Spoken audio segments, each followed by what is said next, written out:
Hi students, good evening.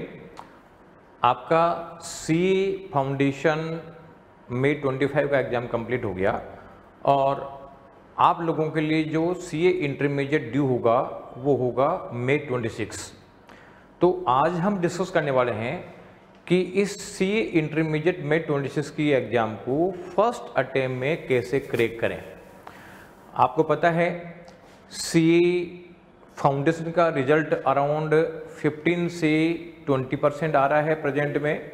Intermediate का result 10% आ रहा है, सीए फाइनल का रिजल्ट भी 10% आ रहा है।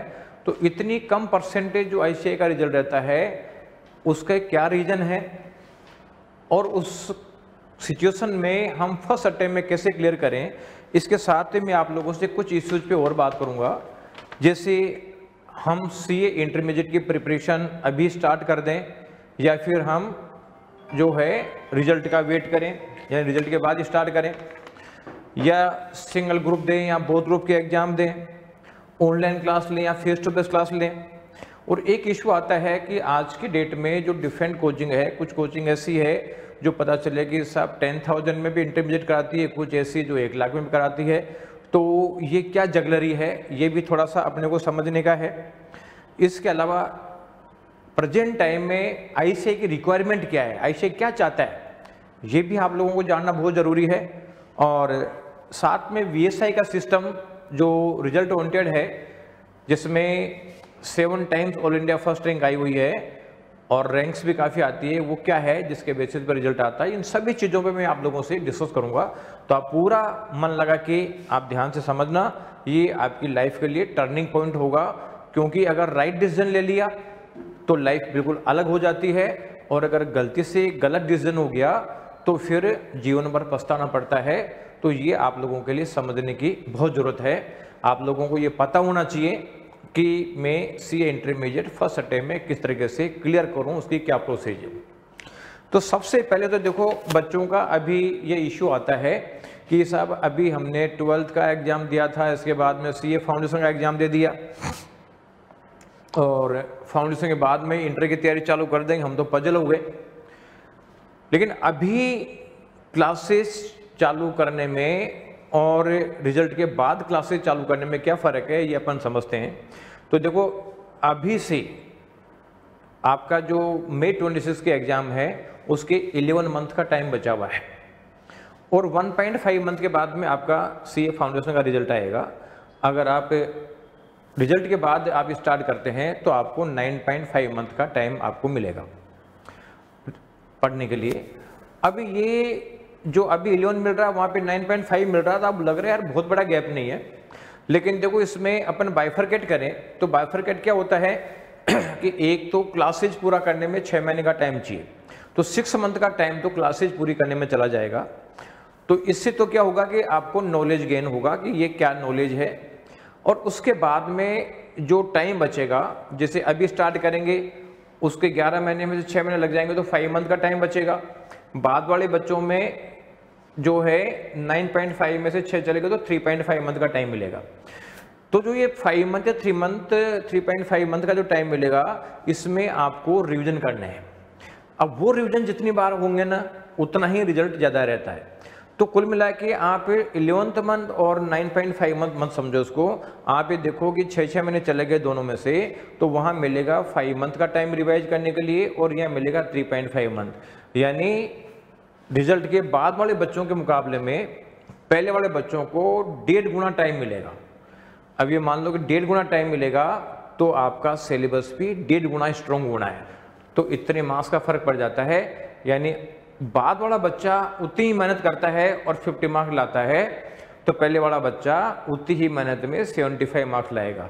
क्योंकि क्लासेस तो एक नॉलेज को पता करने का तरीका होता है कि क्या है, लेकिन जो रिटेंशन होगा एग्जाम में लिख पाओगे वो उसी से लिख पाओगे जिसमें आपको रिवीजन करने का कितना टाइम मिला। तो बाद वाले बच्चों को 1.5 मंथ, मतलब जो पहले वाले बच्चों के मुकाबले में, मतलब पहले वाले बच्चों को 1.5 गुना टाइम ज़्यादा मिलता है, तो 1.5 गुना मार्क्स ज़्यादा आते हैं। तो अभी मैं इसमें एक सबसे मेजर डिफरेंस जो ये है, और ये बहुत इंपॉर्टेंट है। अभी तो जैसे 1.5 महीना आप मान लो आराम करोगे, घूमोगे फिरोगे और वेस्ट हो जाएगा, और बाद में ये टाइम कम पड़ेगा। तो कुल मिला के क्योंकि हम प्रोफेशन में जा रहे हैं, बहुत बड़ा टारगेट अचीव करना है, इसलिए छोटे मोटे जो ये जॉयफुल एंजॉयमेंट के कार्यक्रम हैं इनको आप पोस्टपोन करो और पढ़ाई में लग जाओ। तो अभी स्टार्ट करने में ये फायदा बाद के मुकाबले में। दूसरा एक इश्यू आता है कि साहब मैं एक ग्रुप दूं, दोनों ग्रुप दूं, क्योंकि आपके पास चॉइस होती है कि एक एक ग्रुप करके भी दे सकते हो, दोनों ग्रुप करके भी दे सकते हो। तो ये मान लो कि आप चाहे फर्स्ट ग्रुप दो चाहे बोथ ग्रुप दो, आपका एग्जाम तो जनवरी में, आपका एग्जाम तो मई में लगना है। अब मान लो आपने एक ग्रुप की तैयारी कर ली, एक ग्रुप की तैयारी करके मई में एग्जाम दे दिया, जब तक रिजल्ट नहीं आता, जब तक पढ़ाई नहीं होती है, उसके बाद में 1.5 महीने का टाइम बचेगा केवल अगले अटेम्प्ट के लिए।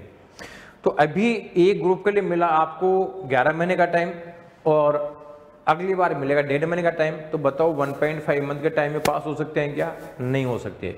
इवन जैसे आप मई 26 के बाद में आप मई के बाद में सितंबर 26 दोगे ना, तो सितंबर 26 का 1.5 महीने का टाइम बचेगा। तो सितंबर क्या आप जनवरी में नहीं दे पाओगे, क्योंकि जनवरी में 5.5 महीने का टाइम मिलेगा। तो कुल मिला के वो टाइम भी कम पड़ेगा। यानी आप एक ग्रुप अभी मई 26 में देते हो ना और चाहते हो कि अगला ग्रुप भी पहली बार में पास हो जाए, तो मई 27 है, यानी 1 साल बाद। इतना बड़ा गैप आता है, इसलिए एक एक ग्रुप करने के बजाय एक तो दोनों ग्रुप में साथ साथ दो, क्योंकि अभी सफिशिएंट टाइम आपको मिल जाएगा। दूसरा इनका ऑफसेटिंग का फायदा मिलता है। ऑफसेटिंग का फायदा कैसे है कि ICAI का रिक्वायरमेंट है कि आप एक ग्रुप दे रहे हो तो हर पेपर में 40% मार्क्स चाहिए, ओवरऑल 50%, यानी 300 नंबर के पेपर हैं, हर पेपर में 40-40 नंबर आ जाएं, ओवरऑल 50% 150 आ जाए तो पास हो जाओगे। और बोथ ग्रुप देते हो तो 6 पेपर में, हर पेपर में 40-40 नंबर, ओवरऑल 300 नंबर। अब कई बार क्या होता है कि पता चलता है कि साहब एक ग्रुप का पेपर टफ आ गया और उसमें नंबर पासिंग 40-40 तो आ गए, एग्रीगेट नहीं बन रहा, यानी 150 मार्क्स नहीं आ रहे, लेकिन दूसरे ग्रुप में ज़्यादा है तो ऑफसेट हो जाते हैं। एक बार एग्जाम देने से ये फायदा मिलता है, तो इससे ऑफसेटिंग का फायदा मिलता है।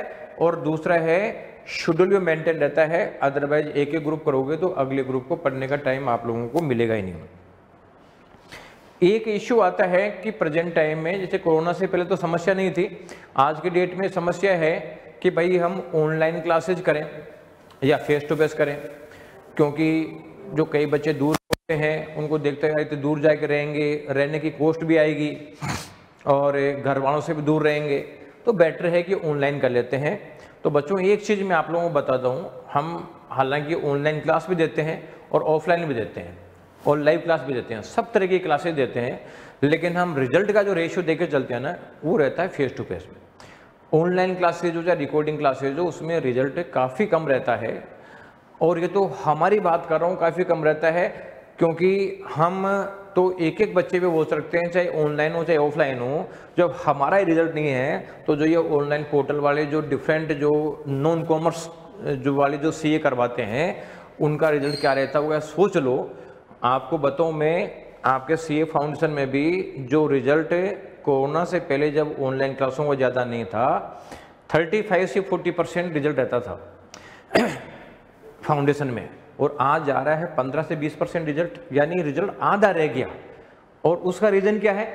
उसका रीज़न है कि ऑनलाइन क्लासेज पोर्टल वाले जो नॉन कॉमर्स के जो इंस्टीट्यूट्स है, जो कॉमर्शियल बेसिस पे चल रहे हैं, उनको रिजल्ट से कोई मतलब नहीं होता।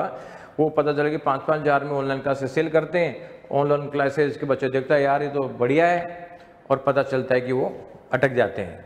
तो इसकी वजह से प्रॉब्लम है, इसलिए बेटर है कि ऑनलाइन के बजाय फेस टू फेस क्लास लो। ऑनलाइन क्लास में रिजल्ट जब भी आ सकता है जब स्ट्रॉन्ग डिसिप्लिन वाला बच्चा हो, जो मैंने देखा कि कोई ऐसा बच्चा होता नहीं है कि जो फेस टू फेस की तरह डिसिप्लिन मेंटेन कर सके, इसलिए ऑनलाइन का रिजल्ट डाउन जाता है। Face to face is more better. एक जो इश्यू आता है, कई बार बच्चों का भी इश्यू आता है कि सब मार्केट में 5 से 10 हज़ार रुपये की भी इंटर की क्लासें मिल जाती है और 1-1 लाख रुपए क्लासें मिलती है, तो ये क्या इश्यू है? तो देखो बच्चों, मैं एक चीज़ बताता हूँ आपको इस चीज़ के लिए। जैसे हमारी इंटरमीडिएट की फीस 1 लाख रुपया है बहुत रूप की, और हम क्लास में 60 बच्चे लेके चलते हैं। इस 60 बच्चों की क्लास होती है, वो आइडियल क्लास है। और क्यों होती है भी मैं डिस्कस करूंगा। 60 बच्चों के बजाय अगर मैं बैच में 120 बच्चे कर दूंगा और फीस 50 हज़ार कर दूंगा, तो मेरे को नुकसान नहीं है, बराबर हूँ। अगर मैं 240 बच्चे करके फीस को चौथाई कर दूं, 25% कर दूं, यानी 25,000 रुपये कर दूं 240 बच्चों पे, तो ही बराबर हूं। अगर मैं 500 बच्चे कर देता हूं और फीस को 10,000 रुपये कर देता हूं तो भी कोई दिक्कत नहीं है। अगर मैं क्लास में 1000 बच्चे कर दूं और फीस को 5,000 रुपये कर दूं तो भी दिक्कत नहीं है। तो ये जो ऑनलाइन पोर्टल की क्लासें आप लोगों को मिलती है, ये बल्क में सेल करते हैं। पता चलता है कि एक बार रिकॉर्ड हो गई, 5-5 हज़ार में सबको दे दो, क्लास देने में क्या फ़र्क पड़ता है? कुछ नहीं है, बस रिजल्ट जीरो है। आप लोगों के बहुत सारे दोस्तों ने अगर ऐसी कोचिंगों से किया होगा, उनसे पूछना कि भाई तुम पास हुए कि नहीं हुए।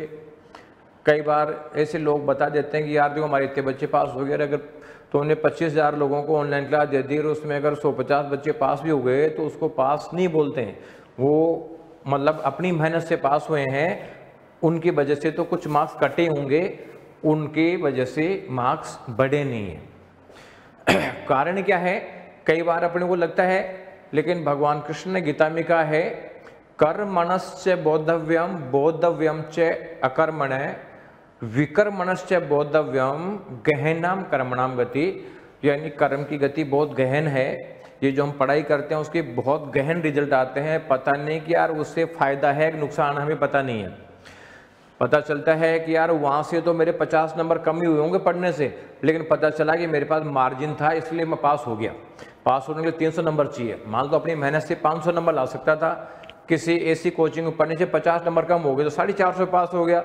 तो कोचिंग का भी नाम हो गया, 450 नंबर आ गया, लेकिन कोचिंग का हो सकता है कि 50 नंबर कटवा दिए उन्होंने। तो कुल मिला के ये चीज़ें होती है। इसका पता कब चलेगा? आप ये देखो कि आपने जितना एक्सपेक्ट किया था उतने नंबर आए क्या? जितना एक्सपेक्ट किया था उससे कम मार्क्स आए, जितना एक्सपेक्ट किया था उससे कम नंबर आए हैं, तो इसका मतलब है कि वो उस कोचिंग की वजह से नंबर कटे ही हैं, उस कोचिंग की वजह से नंबर बढ़े नहीं हैं। तो ये जो क्लासेस जो बहुत कम रेट में मिलती है, ये बहुत सारे बच्चे मतलब करते हैं, इंटरेक्शन होता नहीं है। जबकि स्टडी का एक तरीका है कि टीचर और स्टूडेंट के बीच में इंटरेक्शन होना जरूरी है। इंटरेक्टिव क्लासेज होगी जब जाके रिजल्ट आएगा।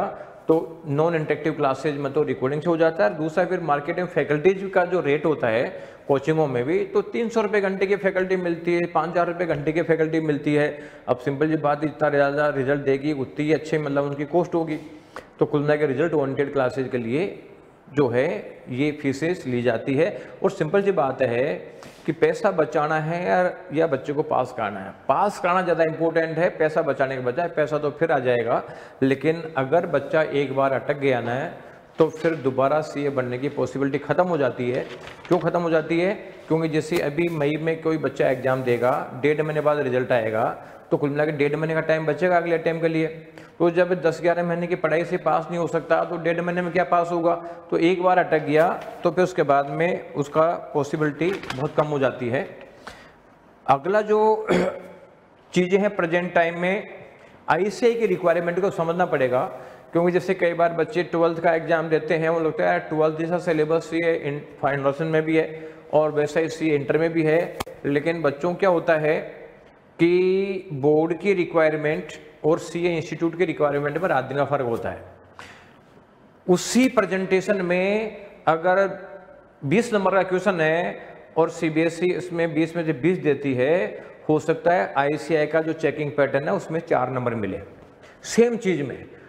तो अब अपने को लगता है कि यार मेरे को तो सब आता है, यहाँ पे अगर फॉर्मेटिंग सही नहीं है या लीगल लैंग्वेज नहीं है तो पता चलता है कि पूरा बैलेंस शीट मैच हो गया, तो भी पता चलता है कि 20 में से 4 नंबर मिल रहे हैं।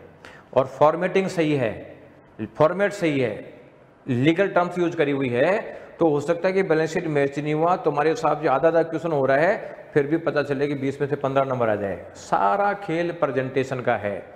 तो ये आईसीआई का जो हमारा अनुभव है 30 साल का, उसमें हमने बहुत सारी चीज़ें सीखी है कि आईसीआई की रिक्वायरमेंट क्या है। हम एक एक चीज़ों को इन डेप्थ करके देखते हैं, इसलिए उसी हिसाब से पढ़ाते हैं। रिजल्ट आता है पीएसआई का, वो भी इसी हिसाब से आता है। हम बच्चों को कहते हैं कि भाई ये 6 कंडीशनें पूरी करनी है, इसके बाद बच्चा 100% पास होगा। अगर नहीं होता है तो इसका मतलब है कि हम उसको ज़िंदगी भर फ्री पढ़ाएंगे। तो ये चीज़ हम इसलिए बोल सकते हैं क्योंकि हमारे को पता है कि क्या करने से क्या होगा।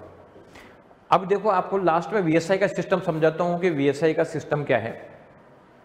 VSI में जो एक जो इंटरमीडिएट का हो चाहे फाइनल का हो, एक ही सिस्टम है कि थ्री स्टेज प्लानिंग होती है। पहला तो है कि टाइमली कोर्स कंप्लीशन, जैसे इंटरमीडिएट का कोर्स करने के लिए 6 महीने का टाइम चाहिए, तो 6 महीने में आपका कोर्स कंप्लीट हो जाएगा, 6 मंथ में कोर्स कंप्लीट हो जाएगा। और 6 मंथ के बाद में आपके दूसरा पार्ट आता है मॉक टेस्ट। तो हालांकि एक मॉक टेस्ट इन पहले 6 महीने में भी हो जाएगा और उसके बाद में 3 मॉक टेस्ट सीरीज और होगी, और एक होता है पर्सनलाइज गाइडेंस। तो जो क्लासेस टाइम पे कराने से फायदा ये रहता है कि अपने को रिवीजन करने का टाइम मिल जाता है, क्योंकि रिजल्ट क्लासों से नहीं आएगा। क्लासों में तो डिलीवरी सेम होती है, जिस बैच का बच्चा ऑल इंडिया फर्स्ट रैंक लाता है उस बैच के बच्चे फेल भी होते हैं, तो क्या मतलब है कि डिलीवरी तो सेम है, सबके पास सेम नंबर आने चाहिए। वहाँ से तो केवल आपकी नॉलेज इकट्ठी होगी। इसके बाद जब आपका मॉक टेस्ट होते हैं तो मॉक टेस्ट में आप रिवीजन करते हो, इसमें जो पढ़ा है उसको आप समेटते हो, कंसोलिडेट करते हो। और सिंपल ये बात है कि मैंने एग्जाम में 1.5 दिन का टाइम मिलेगा, 1.5 दिन में जिस पार्ट को आप रिवाइज कर दोगे ना, वही आपके काम का है। और लास्ट के 1.5 डेज में आपका रिवीजन नहीं हुआ तो ये मानो कि आपका किसी भी काम का नहीं है। और वो 1.5 दिन में रिवाइज करने के पोजीशन में कब आएगा, जब कोर्स कंप्लीट होने के और एग्जाम के बीच में कम से कम 4 बार वो रिवीजन करे। 4 बार रिवीजन करेगा, वो चीज़ें उसको पूरी याद रहेगी। और अगर यानी मैंने अनुभव किया कि जिसने कोर्स कंप्लीट होने के और एग्जाम के बीच में 4 बार रिवाइज किया है, उसका रिजल्ट जाता है 100%। यानी 100 बच्चे ऐसा करेंगे तो 100 के 100 पास होंगे। अगर रिवीजन 4 के बजाय 3 रह जाते हैं तो पासिंग परसेंटेज रहता है 10%। 90% बच्चे फेल हो जाते हैं एक रिवीजन की वजह से। और आप ताजुब करोगे, 4 रिवीजन में बना के चलता हूँ प्लान, उसमें लास्ट के रिवीजन में सिंपली 12 दिन का टाइम लगता है। केवल 12 डेज रिजल्ट को 90% डाउन कर देता है। आप ये सोचो कि कितना इंपॉर्टेंस है कंसोलिडेशन का।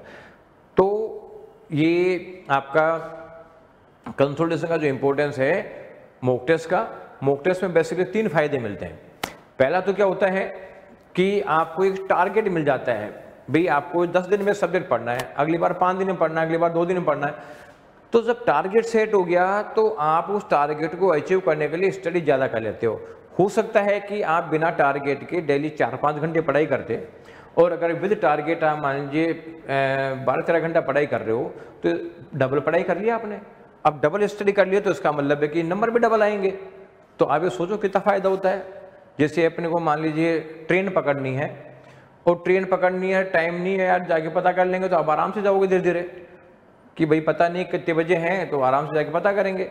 और अगर पता है कि यार 5 बजे ट्रेन है, अभी 4:30 बज रहे हैं, तो आप दौड़ लगाओगे और 5 बजे तक पहुंच जाओगे। जाने में आधा घंटा लगेगा, हो सकता है दिन में जाते बिना टारगेट के तो 2 घंटे का टाइम लगता।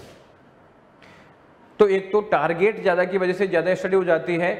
दूसरा, ICAI का जब हम ये सिर्फ मॉक टेस्ट लेते हैं तो उसको चेकड कॉपी भी देते हैं बच्चे की, उसकी मॉडल आंसर की भी देते हैं, और उसमें ये भी बताते हैं कि किस किस चीज़ को लिखने के क्या क्या नंबर है।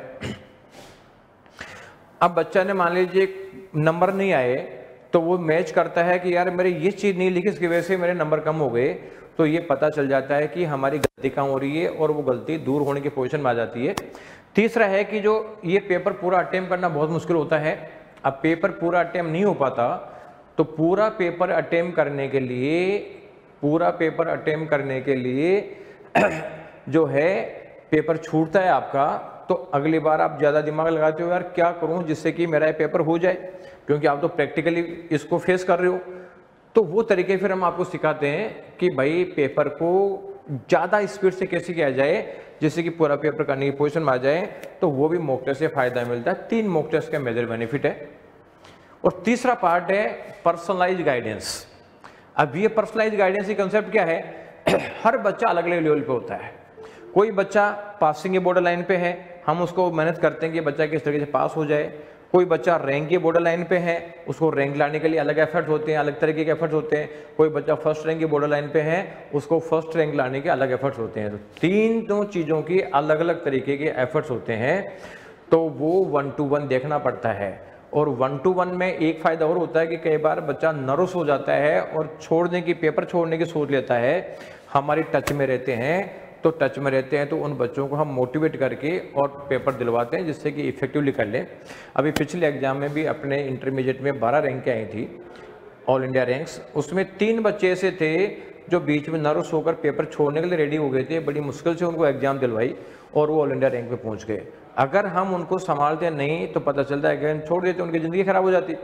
तो ये 1 to 1 का ये फ़ायदा मिलता है। जब ये कॉमर्शियल जो होता है ना 5-5 हज़ार में क्लासें मिलती है, वहाँ पे एग्जाम में आपको मोटिवेट करने वाला कोई भी नहीं है। जिस तरीके से महाभारत में अर्जुन कई जगह से पढ़ के आ गया, लेकिन जब एग्जाम हुई मैन उसकी, उसमें दिमाग खराब हो गया कि यार क्या करूँ मैं। तो भगवान कृष्ण ने उसको अर्जुन को उपदेश दिया, समझा के युद्ध करवाया। तो कुल मिला के उसी तरीके से बच्चे एक एक एग्जाम में जाते हैं, हम उनको एक एक बच्चे को गाइड करके और उनकी मोटिवेट करके उनको एग्जाम दिलवाते हैं, उसका बेस्ट रिजल्ट जाता है।